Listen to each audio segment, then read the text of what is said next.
In 2018, New Haven artist Titus Kaphar won a MacArthur Genius Grant. His art is featured everywhere from MoMA to the cover of Time magazine. For a 2017 TED Talk, Kaphar recreated a 17th century painting, and then he partially painted over some of the subjects with broad white strokes. Here's audio from that presentation.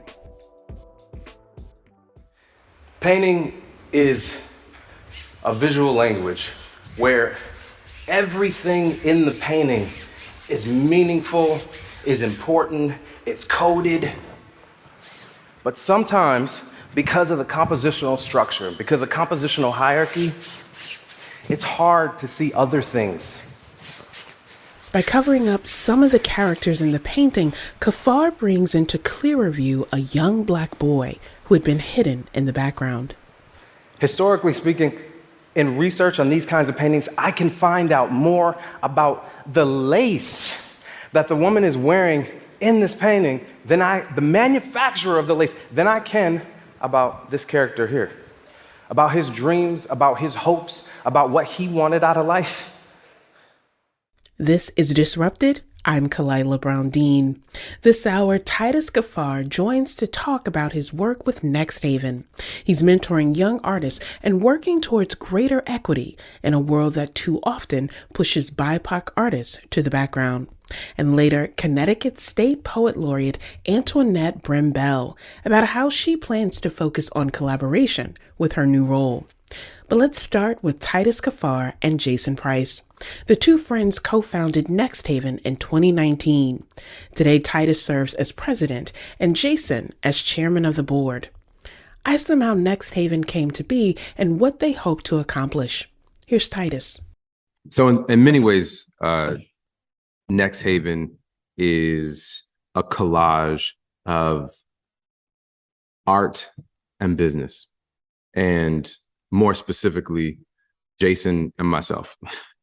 It's is his brain squished together with my brain, and this is what we got.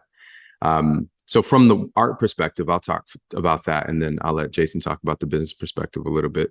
From the arts perspective, we are a new national arts model dedicated to advancing the careers of young artists of color through access and education. I went to a really good art school, enjoyed myself there, even though it was incredibly frustrating at times. Feel like I moved on to a path of quote unquote success, but realized that my time in graduate school taught me nothing about the business of art. And the sort of problem with that is everyone in the art world knows the business of art except for the artist, which means that the artist ends up getting taken advantage of. So we put a program together that we felt like could create the vocabulary, the language to speak with artists about that thing that we don't like to talk about so much, which is the money of it all. Because what we recognize is that artists are economically disadvantaged and being taken advantage of by people who fundamentally know that there is a lot of money in this business, and it behooves them, unfortunately, to take advantage of artists. That's unfortunately what happens a lot. And so I use much of my personal experience in the art world and all of the mistakes that I've made to create a portion of our curriculum and teach through that experience. And let me just say before you start getting people, tweeting in about something, calling in, all galleries aren't bad. Everybody in the art world is not bad. And if you're good, obviously, I'm not talking about you. So Titus, mentioned that as sort of a mashup of, his best attribute, his superpowers, and and kind of what I know as a business person. So my background is, kind of banking and entrepreneurism and private equity. And I think what I like to talk about is just kind of like the model and what that means relative to the art world. So, even though NXTHVN is kind of known as this place that incubates artists, and that's what it really is, the kind of setup and the components of what we decided to do are central to supporting the people that we care about, which are the artists, right? And so what that means is I talked to Titus about I said, what is the art market? What does it mean to be a maker? What does it mean to be in conversation with collectors? What does it mean to be part of a gallery? How much does a gallery charge you to connect you to the collectors? And there's fees and there's money that are exchanging hands and value that is exchanging hands. And what Titus pointed out is that, the artist often is kind of left out of that sort of exchange. And so what we wanted to do was we wanted to educate our artists in a particular way that put them in position to extract the most value for their contribution to the market. And so that meant that we had to control the studio, as Titus said, a particular type of education, access to the right collectors and right galleries. NXTHVN is in a neighborhood that we care about. And that when we do that really well, we're in position to then make sure that value, and it could be money, it could be notoriety, it can be, as Titus would say, contribution to the canon of art. But we're in position to make sure it goes to the people that we care about. So let's call a thing, because you both have talked about the ways in which artists have been exploited, the ways in which even understanding that world and that space is often far removed from artists, but in particular, artists of color. And I'm listening to the two of you talk about this experience and this model and what you're creating to protect artists of color from that exploitation when the people who are investing and buying often do not look like those who create. What does it mean to create this model at a time when Black artists in particular are becoming more sort of in the mainstream, so to speak, but wanting to be clear that it's about protecting the art and the artist and not just about creating a product for other people? How do you balance those two? So, I mean, you're right. There is movement happening in the market for Black and brown artists right now. Folks are hearing us. They're listening. Are they hearing? I'm not sure. I don't know which one of those you would use, but I would definitely say that people are looking at what Black artists are making right now. My perspective on the matter is that if we look at the numbers and we look at the statistics, as good as this is, it still represents a small portion of the market. The numbers that are being done in the art world are in the $50 to $80 billion, right? That's what we're talking about, the marketplace. And when we talk about that marketplace, Black and brown artist sales are moving up, but I don't want people to get the impression that they're anywhere close to where we want them to be, right? Where we need them to be. It's good, but it has not been resolved. Let's put it that way. The second thing is the art market is fickle. And so who they're interested in right now is not who they're going to be interested in later. So I don't really like pay that much attention to that part of it. The art world, they go with whatever the taste and the fashion is. We're working with artists to make art that, as Jason said, that engages the canon. That is to say that it's going to be here when we're dead. It's not about fashion. It's not about this moment. It's not about what people like. It's about ideas that have the capacity to change the world and putting that on canvas, making a sculpture of it, whatever it needs to be. That's what it's about. So that's the first part of it. The second part of it is I want to be very clear. Our focus is Black and brown artists, absolutely. But what we say is we reflect the demographics of the community that we are a part of. And so there is currently a white artist in our program, but we're pretty direct in our interviews from the beginning. What we say is this is a safe space for Black and brown people. We need to understand that you are an advocate. If you are here and you're an advocate and you're ready to roll with us, then this is a place you can be. We're not an organization that limits in that way. Again, we will always reflect the demographics of the communities that we're a part of. And so it's never going to be a majority white program unless that neighborhood is a majority white neighborhood. And we are doing everything that we can do to make sure that neighborhood is not gentrified in a way that would push out the people that we came there for. I lived in that neighborhood first. That's the reason why we're there. Jason, let's talk about that neighborhood where Next Haven is physically located, which is the Dixwell neighborhood in New Haven. And for our listeners who may not be familiar with the neighborhood, why is it so important to have that as a womb or a home base for Next Haven, given the commitment to local entrepreneurs, given the commitment to artists, and to that fullness of community and representation? What do we need to know about the neighborhood? Well, I mean, just from a demographic standpoint, I mean, we did our research on some of the statistics surrounding the community and the people that live in that neighborhood, and they're not great, in terms of home ownership, crime, income levels. And I think, when it comes to art, we believe, and Titus believes, that art can change the world and change communities. And so if we're going to prioritize bringing the best artists to New Haven through, putting together a model that we think can create change, we want to create change in neighborhoods that deserve investment. And so it's almost like foreign direct investment. If we can create a shiny object that has value, and that we can get more money and capital from outside our neighborhood to be deployed within our community, we want to make sure that it goes to places that are underinvested. And so, it's pretty simple. These are people that we care about. We care about all of New Haven, but in particular, we know that people of color are sometimes left out of the investment game.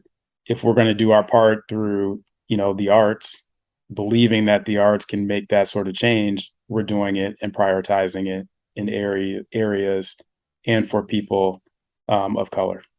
I'll just add one piece to that, is that that neighborhood has been disinvested, underinvested, however you want to say it, for a really, really long time. And what is great about the neighborhood still is the people. It's full of really amazing people, and the folks come out. We love that at our openings, you'll see the director of MoMA, but that's not nearly as exciting to me as the group of kids who just kind of hang out at our gallery space and know us and feel like this is their space. This is a part of their community, and they feel comfortable in it. And everybody on our team knows that they are to be made to feel welcome. That's a non-negotiable for us. So we also recognize that the other thing that's great about that community is there is a legacy there. There's a history there. It's really easy to think about that period in which there was no investment in that neighborhood, but there was a before that. And before that, that was a neighborhood of rich culture. That was a neighborhood full of music. And one thing that folks sometimes know is that the Monterey Club, that jazz club, famous jazz club in New Haven, was right down the street from us. So we feel like although this is innovative and new, it's been built on the foundation that our ancestors left for us. Titus, how important is that for you as an artist, now as a mentor, a leader, and an entrepreneur? How important is it for you to connect that historical significance of community development, and community agency with the ways that you now think about mentorship? Because you're mentoring young artists, you're mentoring young people who may not yet see themselves as artists, but you are affirming that if that is the path they want to pursue, they can. How does that affect you as an artist? Well, so two things. One, it's no different than my art practice. It's a different manifestation, but it's the same kind of logic and reason, exploration and research. It's like I make paintings, I make sculpture, and then this is another part of my practice. What I mean by that is my practice is deeply rooted in understanding history. My practice is deeply rooted in seeing what is often not seen. My practice is rooted in taking materials and changing them and making you see something that you had ignored before. And I do that all from the perspective of selfishness, really. Like, wanting to see it myself first. I don't set out to make work to educate people. That's never my motivation for making work. I think you end up with something quite didactic, and that's not my approach. I first make a work because I need to understand something about myself or about the world that I'm a part of or the community that I'm a part of. I also recognize that mentorship is how I got here in many ways. And so it is a continuation. Let me talk about the program for just a second. So in our program, we scour the world now, because our program is now international, for amazing artists. We have 7 slots for artists and 2 slots for curators. Every fellow accepted into our program works with a high school apprentice. That's not a side project. It's not some little extra thing. That's fundamental to what we do. So when we get artists in, we inevitably end up with phenomenal human beings. You got to be a great artist to get here, but you have to be a phenomenal human being to be willing to share your practice with a young person. And that's not everybody. Everybody is not capable of that. Not everybody wants to do that. You may be the greatest technician in the world. That doesn't mean that you can be a Next Haven artist. Next Haven artist is about that community, is about that openness. It is about that sharing. And if that's not a part of your philosophy, you can't be here. Jason, I want to turn to you because listening to Titus talk about, you're very clear about the kind of people who can be in the space of Next Haven and that program, because you want people who will bring that level of respect and humility to the community and to the young apprentices with whom they will work. And Next Haven recently had an exhibition called From the Outside In. And you've mentioned the word disinvestment several times, the historic disinvestment in the Dixwell community, and in many ways in the young people of that community.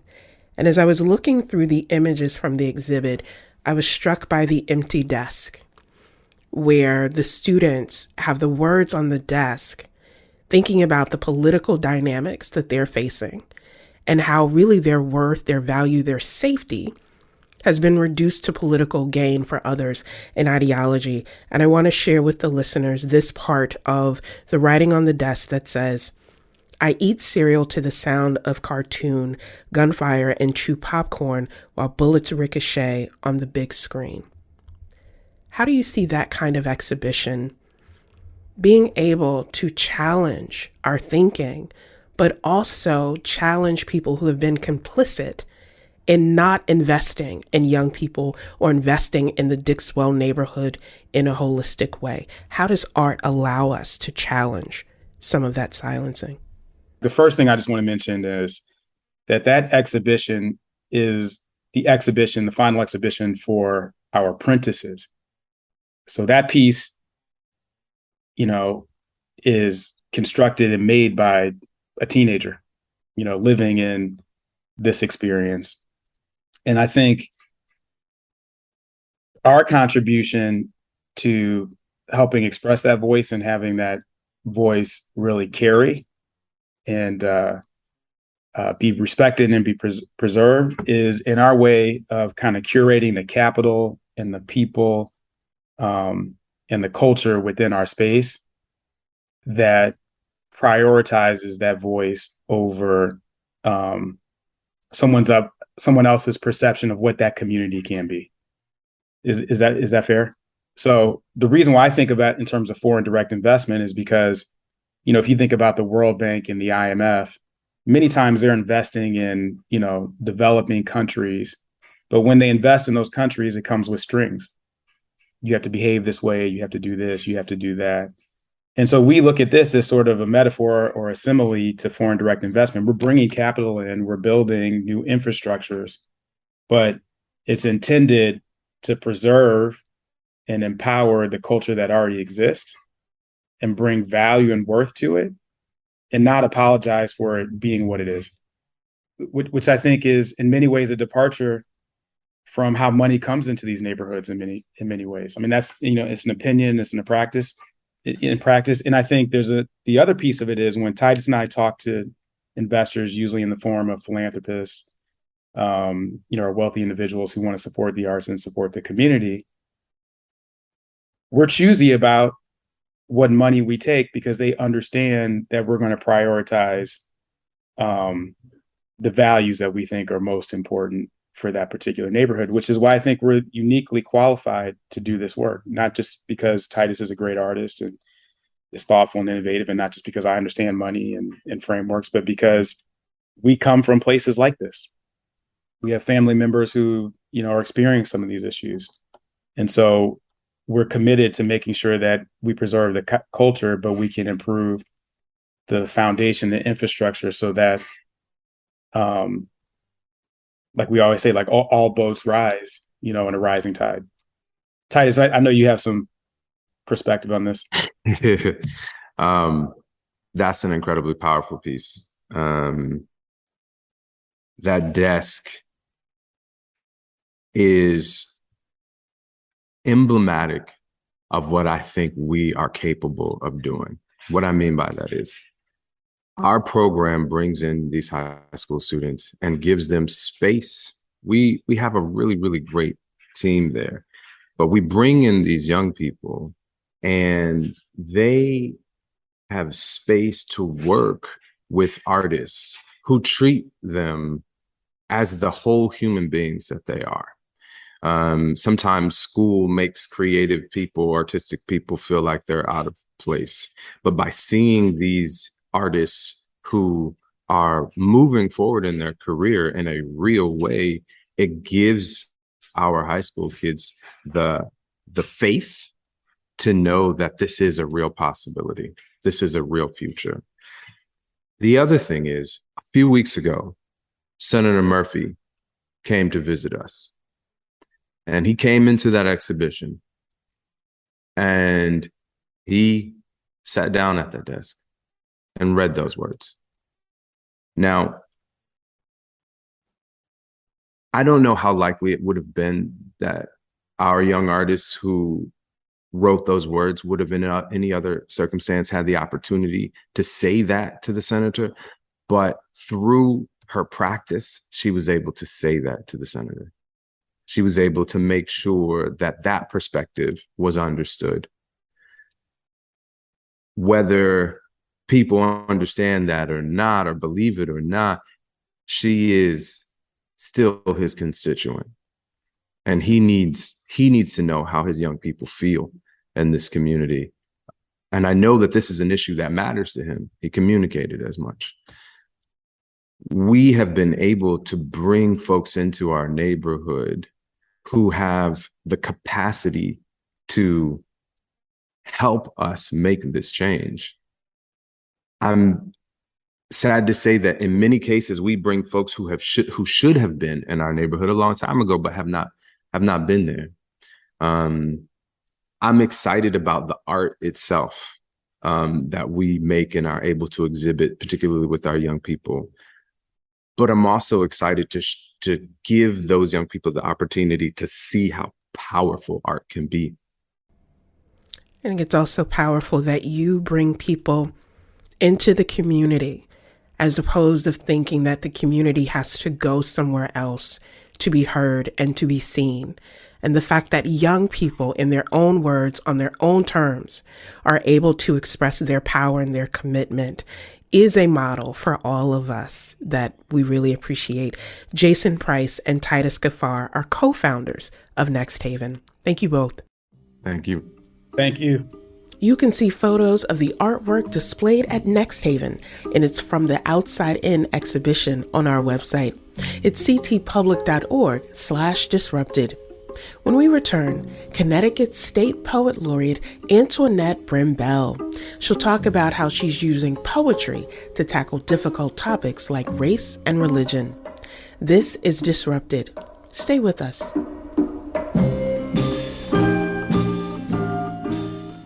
Welcome back to Disrupted. I'm Kalila Brown-Dean. Today we're talking to disruptors in Connecticut's arts community. This summer, Antoinette Brim-Bell became Connecticut's 8th State Poet Laureate. Antoinette is a poet and visual artist whose work with the Connecticut-based Witness Stones project appeared in Poetry magazine. She's author of 3 books of poetry, including most recently, These Women You Gave Me. Antoinette, welcome to Disrupted. Thank you. Thank you so very much. I appreciate this. It's exciting to have you here, and I want to hear more about your role as Connecticut State Poet Laureate and about your work. But before we go there, I'm told that you were a little hesitant when you were first approached about this episode where we're featuring disruptors whose everyday work challenges and dismantles what we would consider to be the status quo. Talk to me more about why you were uncertain if you are a disruptor. Well, I think when I first heard the word, I thought this sounds, I don't know, somehow subversive, right? And it has a negative connotation. And so I went on the website because I wanted to see exactly, I guess, how subversive this particular podcast was. I thought, am I a disruptor? And if I am, what does that mean? And so also as a person who loves language, I'm very interested in words and in all of their multiple meanings. Ultimately, after thinking about it for a long time, I realized that I guess I am a disruptor in the sense that me just walking into certain spaces disrupts the status quo. I think even when I walk into the classroom, this 6 foot tall Black woman with, dreadlocks and some piercings and some tattoos, that is a disruption of what people would think that the everyday professor might be. And then I thought, you know what? There are some spaces, places, attitudes, systems that need disruption. And that's not a negative word. And so I was thinking, that's probably going to show up in a poem somewhere because maybe a word that I had discounted has now allowed me to see myself in a totally different light. You are seeing yourself in a different light, and our state is now seeing you in a different role. And as I said at the top, congratulations on being named the State Poet Laureate. Share with our listeners what that entails traditionally, and also what you hope to bring to your role during this term. I think if we want to look at it, overall, a poet laureate is someone who makes sure that they bring and advocate for poetry across the state. So that's, I guess, the definition in the broadest term.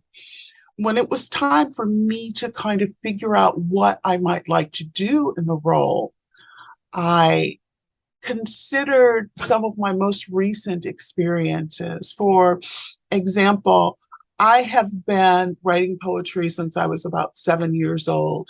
And so it's always been pretty much a solitary endeavor.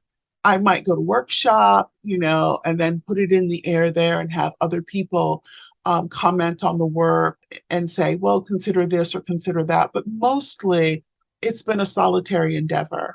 However, recently, I have had the benefit of being in collaborative spaces.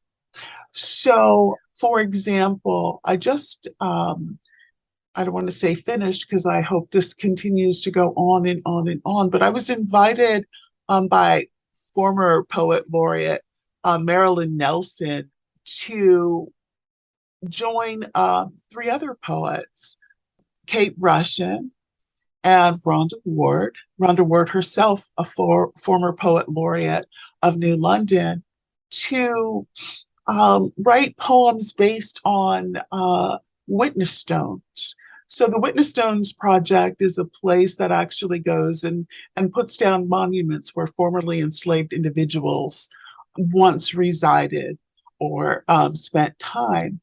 And so the four of us got together with Carolyn Wakeman, who was a historian and had been studying slavery in Old Lyme. And we did research and we talked and we went back to, our individual homes and worked on our poems, and then we came back together again via Zoom, and it was a wonderful collaborative experience. What happened was that we were able to support each other, because when you're doing that level of research about things that are that painful, you need to be able to talk about that. You need to be able to release some of that. You need to be able um, to lift each other up, right? So we worked on these poems, we talked back and forth, and we shared things that we found in our research. We were able to ask Carolyn, our historian, questions, and she was able to give us answers if she had them. And then we had the finished project. And the Poetry Foundation Poetry magazine published our pieces along with little excerpts about the collaborative process. So this is the long answer, but I'm swimming in all of this collaboration. And I'm feeling that we're going exponentially forward and collecting all of this history and creating poetry and other types of art, all because we've got together. And so when it came time for me to say, well, what would you like to do with your tenure? The first thing I thought of is connections and collaborations. And that's pretty much going to be the theme of my tenure. I want to bring people together. Let's talk about the art that you're creating, because I think, Antoinette, about where we are as a country right now, where things seem so heavy and so divisive, and to even mention a word like race, to even mention the enslavement of African people recoil from that. And to do it talking about Connecticut that often people don't even think of in that historical way, your art is creating space for a conversation, but it's also inviting people into that history. And you have so graciously agreed to share one of your poems with our listeners, and that is When George Met Humphrey. Would you like to share? Well, I want to start out by saying I think I've mentioned her multiple times. Carolyn Wakeman was the historian that worked with us on this particular project. And I was struck by something that was in her notes about Humphrey, who I was writing about. And that becomes the epigraph of the poem, which simply says, General George Washington is thought to have rested at slave owner McCurdy's house while traveling from Boston to New York in 1776. Humphrey would have prepared for the distinguished guest. So the poem. When George Met Humphrey. Washington's late September blue-grays question the darkness of this slave's eyes. Fury flash-cooled in a deluge of tears turned obsidian-edged in bleached eagle talon. Humphrey's eyes only reflect back Washington's war-weary face. It is safer this way. A slave is all function and no humanity, whispered assent, and dust kicked up when he turns on heel. 2 steps ahead to prepare the way, 2 steps behind in his ordained place. Humphrey is the darkness Washington steps through on his way inside to the warm hearth and smells of roasting mutton and root vegetables.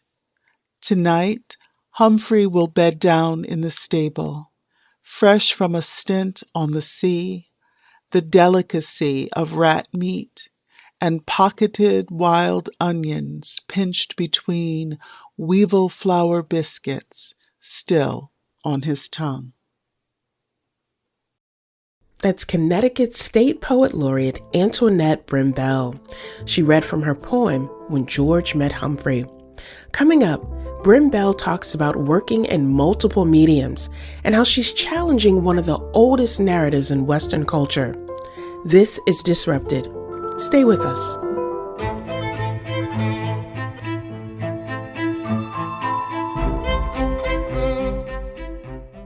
Welcome back to Disrupted. I'm Kalila Brown-Dean. This week, we're talking to Connecticut artists who are changing the state through their creative work and outreach. Antoinette Brim-Bell is Connecticut's newest state poet laureate, and she's author of 3 books of poetry, including most recently, These Women You Gave Me. Before the break, we heard Antoinette's moving poem, When George Met Humphrey. The poem was inspired by her work with the Witness Stones in Connecticut. That project uses markers to honor places in the state where enslaved people lived, worked, or worshiped. In addition to being a poet, Antoinette is also a visual artist.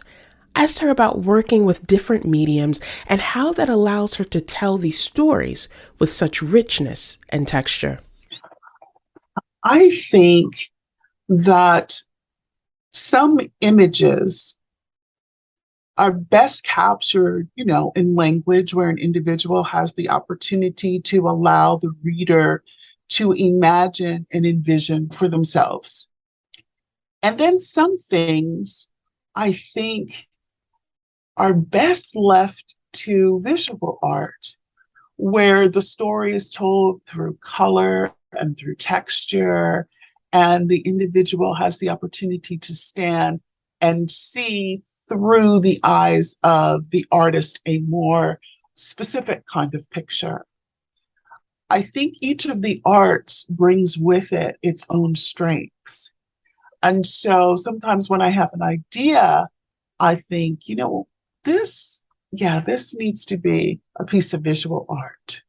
And then sometimes most times I think this needs to be a poem, because poetry for some reason is my first language, so to speak. It's something I discovered very young and have been using all my life. And I tend to think in metaphor and simile. And so that's generally my first choice. I think what happens when you bring poetry, visual art, or poetry and music together is this burst of sensory goodness. Sensory goodness. And so you get to experience the world of the poem at the same time that you are swaying and feeling the music resonating inside of your body, and you're kind of going on this, flow and crescendo and decrescendo, and then it's punctuated by the language. That's a good mixture, poetry and music. Additionally, I think that sometimes poetry can inform visual art and vice versa. I do a lot of ekphrastic poetry where I look at pieces of art and I explore through the poetry where the art has taken me. And so I think that's helpful if someone is more attuned to language than they are to the artwork. They meet the poem on the page and then they turn back and look at the painting and it becomes new to them. So I believe in the fusion of the arts. And that's one of the things I'd also want to do during my tenure as poet laureate, is to bring visual artists together with poets and just have everybody create new art that would not have been in the world had not these collaborations taken place. I could listen to you talk about this and experience, because there's an art even in the way that you communicate this and that you convey it. It brings people in to the space instead of feeling like this is something that is so elite that I can't understand. Yeah, I'm totally into this because I feel it, especially when I think about your latest book of poetry, These Women You Gave Me, because so much of your practice is about sharing these stories of people who get overlooked or misunderstood or misrepresented and asserting power and agency through art in a very different format. Share a little about that book with our listeners. Yes. Oh my goodness. So that book began when I wanted to know who this character Lilith was. There's representations of Lilith in popular culture that are very interesting, like the show Cheers. Frasier's wife is named Lilith, and she's mean and she's very shrewd and shrill and all of those things, and then there's the rock concert Lilith Fair, and everyone always refers to Lilith as like the first feminist, and she's demonized and all of this. And I was like, okay, so who is this chick? I started doing a lot of research, but I didn't find a lot at first in terms of who and what she was until I went to Jewish Midrash, which is, the stories that are part of the Jewish tradition. So basically, for those of who don't know the story of Lilith, Lilith is Adam's first wife. Yeah, that's shocking, right? I did not know that he had a wife before Eve. And Lilith was formed just the same way that Adam was, out of the clay of the earth. And although Adam was created first and then Lilith, and they had some dispute amongst themselves about, supremacy. And it played out in the bedroom, who would be the one to be on top. And Lilith said, no, I think that that's something that we can share. And him saying, no, I was created first. And so therefore, I am the superior one. And she got so frustrated and so angry with him that she spoke the name of God. And when she did that, she sprouted wings and flew away. And so the story often is, I think, misunderstood, that because she didn't submit to her husband, that she became a demon and flew away. And when I read it, I said, no, that's not how I see it. I see it as though she committed a sin against God by speaking his name. And he wasn't, you weren't supposed to speak the name of God. And so subsequently she was punished for that, not for her argument with Adam. So I thought, what would happen if women told the stories? Because most of these stories, all of these stories, we come to from a patriarchal lens, right? And so what would Lilith say for herself? And then after I wrote the section about Lilith, I thought maybe that I was finished. And then I thought, well, what would Eve have to say? Because, oh my gosh, Eve constantly gets, disparaged for bringing about the fall of mankind. And so I started really thinking about it. And I realized that she's a lot more innocent than we give her credit for. She comes into the world really not knowing anything but good. And then we get angry at her for, succumbing to Satan and all of the things that he's talking about. But he's still a beautiful being, right? Yeah, he's fallen, but his body is still encrusted with jewels. His voice is still beautiful, because when he was Lucifer, he was leading the chorus in heaven. And so she sees this beautiful being in front of her who's talking to her. She doesn't know what a lie is. She doesn't know what evil is. Everything around her is beautiful, wonderful, and amazing. She's innocent. right? So she's been beguiled and it's not her fault.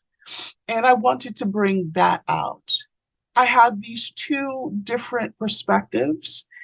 And then I thought, you know what? I need another voice, someone who is stepped back from everything. And that became the Garden of Eden, who is looking at helping us to understand everything, sort of like a Greek chorus would, in a play. And that's how the book came together. And I have to admit that as I began to write it, I was uncomfortable. I was afraid, because I'm dealing with sacred texts and I'm challenging the way we read maybe those sacred texts. If I had thought about the word disruptor, I would have used it because I was really disrupting narratives. And I fought through it and just said, no, I have a right, just like maybe Lilith and Eve, to tell a story from a female perspective. So in the time that we have together, I would ask that you would share with us another poem, Duplex, Black Mamas Praying, also disruptors in many ways. Yes, so this particular poem was written during all of the unrest of, 2020 and everything that was going on at that particular time. And I'd had the line, Black Mamas Stay on Their Knees Praying, in my head for a long, long time. I didn't really know where to go with it. But the weight of all of that, of 2020, and then finding this new form by another African-American poet named Jericho Brown, the duplex, where it had this repetition and this pleading in it. I said, this is the form that I'm going to use. So I'm going to go ahead and read Duplex, Black Mamas Praying. Black mamas stay on their knees praying, cursing the lies folks tell about how the world don't need you. The world don't need you is a lie folks tell themselves when they step over blood gelled black and slick. Folks step over black blood gelled and slick to get on with things. Don't bring bones to the cemetery. Bones in the cemetery hear the prophecy. Together, bone to bone, tendons and flesh, skin, bone to bone, tendons and flesh, skin together. Four winds breathe into these slain that they may live. Breathe four winds into these slain that they may live. Calling forth prophecy is no light work, no. But for Joshua, the sun stood still, the moon stopped. Black mamas, stay on your knees, praying, praying. Antoinette Brim-Bell is Connecticut's State Poet Laureate. She's authored most recently of These Women You Gave Me. Antoinette, thank you for being a disruptor. Thank you. Disrupted is produced by J. Carlisle Larson, Kevin Chang Barnum, and Katie Tolarski. You can listen to all of the previous episodes of Disrupted by finding us wherever you get your podcasts. Just search for Disrupted and Connecticut Public. And if you have feedback or ideas for this show, you can email us at disrupted@ctpublic.org. I'm Kalila Brown-Dean. Thanks for listening.